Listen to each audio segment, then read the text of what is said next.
আলাইকুম। জান্নাত স্বপ্ন ইউটিউব চ্যানেল থেকে চলে আসছি আমি জান্নাতুল ফেরদাউস।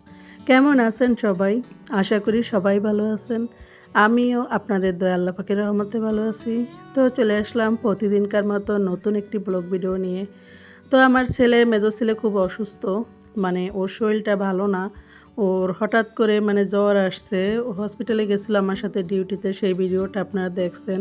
ওইদিন রাত থেকে ওর হঠাৎ করে জ্বর আসছে। তো জ্বর আসছে, ও কোনো খাবার-দাবার খাচ্ছে না। ও আমার কাছে একটু বায়না করলো যে, "আম্মু আমাকে একটু দুধ চা বানিয়ে দাও।" তো কোনো মশলাপাতি ছাড়া শুধু দুধ, চিনি দুধ, চিনি, লবণ এগুলো দিয়েই ওরে একটু চা বানিয়ে দিতেছি। আর চা বসাইছি এক চুলায়, সাথে ভাবলাম যে তাহলে আরেক চুলায় একটু করে নেই, কিছু পিঠা ভেজে নেই। যে বাজারে যে কিনতে পাওয়া যায় পিঠা, সিজ পিঠার মতো আর কি এগুলো। তো এই পিঠাগুলো একটু ভেজে নেই, এটা ভেবে আমি একটু ভাজতে চলে আসলাম। তো এখানে চুলায় প্রথমে আমি কড়াইটা বসাই দিয়ে তৈল দিয়ে দিলাম, সয়াবিন তৈল। তো তৈলটা একটু গরম হয়ে গেলে আমি এটাকে ভাজতে শুরু করলাম। তো যারাই আমার ভিডিওটি দেখা শুরু করছেন, এখন একটা লাইক দেননি, প্লিজ ছোটো একটা লাইক দিয়ে পুরো ভিডিওটি কন্টিনিউ করবেন। আর যারা আমার নতুন বন্ধু আছেন, অবশ্যই পুরো ভিডিওটি দেখে যদি একটুও ভালো লেগে থাকে চ্যানেলটি সাবস্ক্রাইব করে পাশে থাকবেন। তো এখানে পিঠা এক এক করে আমি ভেজে নিতেছি। ওর শরীর ভালো না থাকলে, মানে বাচ্চাদের শরীর খারাপ থাকলে মায়ের মনটা আসলে খারাপ থাকে। তো আমার মনটা অনেক বেশি খারাপ যে হঠাৎ করে আমার ছেলের জ্বর আসলো। জ্বর আসার কারণ ছিল যে ও গতকালকে পুকুরে গোসল করতে গেছে। কয়েকদিন যাবত এই পুকুরে গোসল করে ওর বাবার সাথে। যেহেতু ওর বাবা এবং ওরা কেউই সাঁতার পারে না, তো সাঁতার না জানার কারণে মানে আমি ওর বাবার সাথে মানে করতেছিলাম যে, "তোমরা তাড়াতাড়ি, এখন পানি কম আছে পুকুরে, তো একটু সাঁতারটা শিখে নাও।" তো এই জন্য আপনাদের ভাইয়া সাঁতার শিখতে গেছে। তো আমি বলছি আমার ছেলেদেরও নিয়ে যাও, ওদেরও সাঁতার শেখাও। তো সাঁতার শিখতে গিয়ে মোটামুটি একটু যখন যাবে, একটু পাড়া ধরছে সাঁতার, তখনই ও একটু বেশি মানে করতেছিল, পানিতে ছিল। তো ওই দিন নাকি ও অনেক বেশি ডুব দিছে, গোসল করার জন্য অনেক বেশি মানে মাথা করে ডুব দিছে। তো ওই কারণে হঠাৎ করে মানে ঠান্ডা লেগে গেছে, ঠান্ডা থেকে হঠাৎ করে জ্বর। তো আমার ছেলেরা জ্বর আসলে মানে কোনো কিছু খাবার খেতে চায় না, একদমই খেতে চায় না।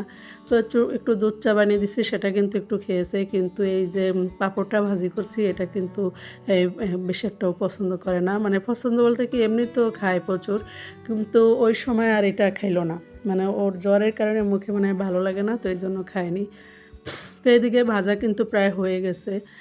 পাশের চুলায় কিন্তু দুধ জাল দিতেছি, চিনি দিয়ে, দুধ দিয়ে, মানে এটাকে আমি জাল দিতেছি একটু ভালো করে, কারণ চা যত জাল দেবে ততই ভালো লাগবে। আর বিশেষ করে বাচ্চারা যদি অসুস্থ থাকে, বাচ্চারা যদি কোনো আবদার করে, সেটা তার মায়েরা চেষ্টা করে আসলেই পূরণ করার জন্য। তো আমারও ইচ্ছে হয় যে আমার ছেলে কী খাবে, তো সেটা আমি একটু করে দিই। তো একটু দুধ চা করে দেওয়ার পরে ও কিন্তু আসলে 1 কাপ চা খেয়েছে। তো সেটা আমার কাছে মানে অনেক ভালো লাগছে। এটা আল্লাহ পাকের কাছে শুকরিয়া যে তারপরও এতটুকু খাবারও খেয়েছে। মানে একদমই খাবার খেতে চায় না। তো যাই হোক, চাটা বানানো প্রায় হয়ে গেছে। মানে আমি একটু চাটা একটু বেশিক্ষণ জাল দেই, পানিটা মানে দুধটা একটু বেশিক্ষণ জাল দিলে এই চাটা ভালো লাগে। তো দুধ চায়ের কিন্তু আসলে জাল পেতে হয়। আর চা পাতি দিয়েও কিন্তু একটু জাল দিলে সেই চাটা একটু সুন্দর কালার আসে এবং খেতেও ভালো লাগে। তো দেখেন, এখানে চাটা কিন্তু মোটামুটি কমপ্লিট হয়ে গেছে। তো চা পাতিটা দেওয়ার পর এটা ভালো করে ফুটে উঠলে তারপর এটা আমি নামিয়ে নিব। তো অনেক ভাইয়ারা আপুরা কিন্তু দেখি আমার ভিডিওতে মাশাআল্লাহ অনেক সুন্দর সুন্দর কমেন্ট করেন। তো আমি দেখি অনেক আপুরাই তাদের ভিডিওতে কমেন্ট পড়ে, তো আমার কাছে খুব ভালো লাগে যে ভাইয়া আপুদের কমেন্টগুলো পড়লে খুব ভালো লাগে। তো আমি ভাবছি আমিও কিন্তু এখন থেকে আপনাদের মানে সুন্দর সুন্দর যে কমেন্টগুলো আমি সেগুলো পড়বো। আর অবশ্যই আমার ভিডিওতে সবাই খুব ভালো ভালো কমেন্ট করে। তো আমারও ইচ্ছা আছে যে প্রতিদিন আমি যদি বেশি নাও পারি 4-5টা করে কমেন্ট পড়বো। তো এরকম চিন্তা ভাবনা করেছি, মানে আজকে আপনাদের ভাইয়াকে আমি বলছি যে আমি প্রতিদিন 4-5টা করে কমেন্ট পড়ব। তো আপনাদের ভাইয়া বললো যে হ্যাঁ পড়ো, সেটা কিন্তু আরও ভালো হয়। তো এদিক দিয়ে কিন্তু আমি মানে বাইরটা দেখায় দিলাম যে প্রচুর বৃষ্টি হচ্ছে। তো বৃষ্টির কারণে সব কিছু একদম জরাজীর্ণ, মানে ভিজে একাকার। তো দেখেন গাছের আমগুলো কিন্তু, এগুলো কিন্তু রূপালি আম। তো এই রূপালি আমগুলো একটু বড় হয়েছে, বেশি একটা বড় হয়নি। তো আমি কিন্তু আমগুলো মোটামুটি এইভাবে কাছ থেকে কখনো দেখাইনি ভিডিওটা। তো দেখেন এখানে কিন্তু একদম মানে দুপুরে রান্না বান্না করে চলে আসলাম। তো দুপুরে কিন্তু আমি আসলে হসপিটালে ডিউটি আছে আমার, তো এই জন্য ভাবলাম যে তাহলে ভাত রান্না করি। তো এদিকে ভাত রান্না করা হয়েছে, সাথে এই যে মানে ঢেঁড়স বা ভেন্ডি বলেন, এটা দিয়ে তেলাপিয়া মাছ সুন্দর করে ভুনা করা হয়েছে, সাথে করল্লা ভাজি। তো এই রান্নার পরে হঠাৎ করে জাবের মাহাদি অসুস্থ, তো হঠাৎ করে বায়না ধরলো আম্মু একটু খিচুড়ি রান্না করে দাও, মানে পোলাও চাল দিয়ে যাই করো একটা কিছু করে দাও। তো আমি আর কি করব, তো সাথে সাথে ভাবলাম ছেলে যেহেতু বলছে আবদার করছে, তো আপনাদের ভাইয়াকে বললাম হাঁসের যে হাত পা চামড়া এগুলো আছে এগুলো একটু নামিয়ে দাও। তো আপনাদের ভাইয়া এগুলো একটু নামিয়ে বেছে দিল। তো পোলাও চাল দিয়ে ডাল দিয়ে আমি এটা দিয়ে খিচুড়ি রান্না করে ফেললাম। তো খিচুড়িটা কিন্তু মাশাআল্লাহ চমৎকার হয়েছে। তো সাথে কিন্তু আবার ডিম ভাজি করে নিছি। যখন খিচুড়ি প্রায় হয়ে গেছে তখন এই জাবের মাহাদি আবার বলল আম্মু একটু সেমাই রান্না করে দাও, মানে সে একটু সেমাই খাবে, মানে ওর যে জ্বরের কারণে ও কী খাবে ও সেটা ঠিক করে বলতে পারতেছে না। পরে বললো যে আমি একটু সেমাই রান্না করে দাও। তো ওই অবস্থায় ডিউটি আছে তাড়াহুড়ো, তারপরে কিন্তু একটু সেমাই রান্না করে দিলাম। তো সেমাই রান্না করে দিয়ে সব কিছু দিয়ে এখন খেতে বসে গেছি আমরা। তো ভাবলাম যে তাহলে ওরা কেউ ভাত খাবে না, খিচুড়ি খাবে। তো আপনাদের ভাইয়াও বললো যে আমরা খিচুড়ি খাই। তো সবাই মিলে গরম গরম খিচুড়ি খেতে বসে গেছি। তো সব মায়েরাই কিন্তু আসলে চেষ্টা করে যে তার সন্তান অসুস্থ হলে সে যে বায়না ধরে যে আম্মু এটা খাবো, তো ওটাই কিন্তু আসলে করে দেওয়ার চেষ্টা করে মায়েরা, কারণ কোনটা খাবে সেটা তো ঠিক বলতে পারে না। তো ভাজি করছি, তো ডিমটাও নিয়ে নিচ্ছে, এদিক দিয়ে জাসারাতকে আমি দিয়ে নিলাম। তো ওরা আসলে যে কোনো খাবারই খেতে চায় না, সে অবস্থায় যে খিচুড়িটা রান্না করতে বলছে রান্না করছি।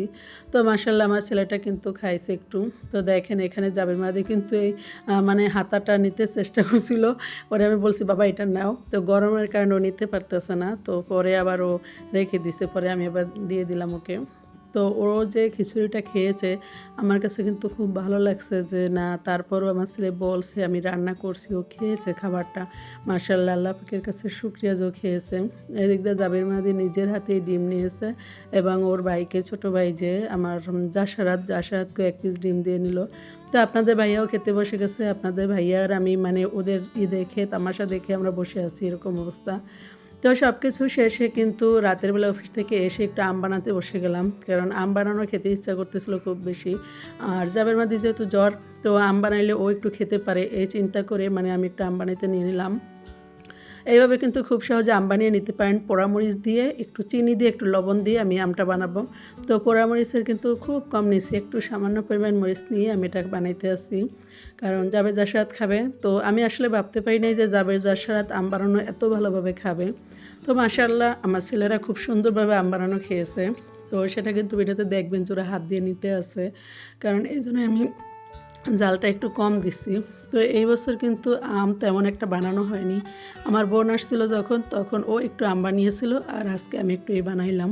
তো দেখেন জাবেদ জাসাদ কিন্তু খুব ভালো করে মানে নিয়ে খেতে আসছে, আমার কাছে খুব ভালো লাগছে।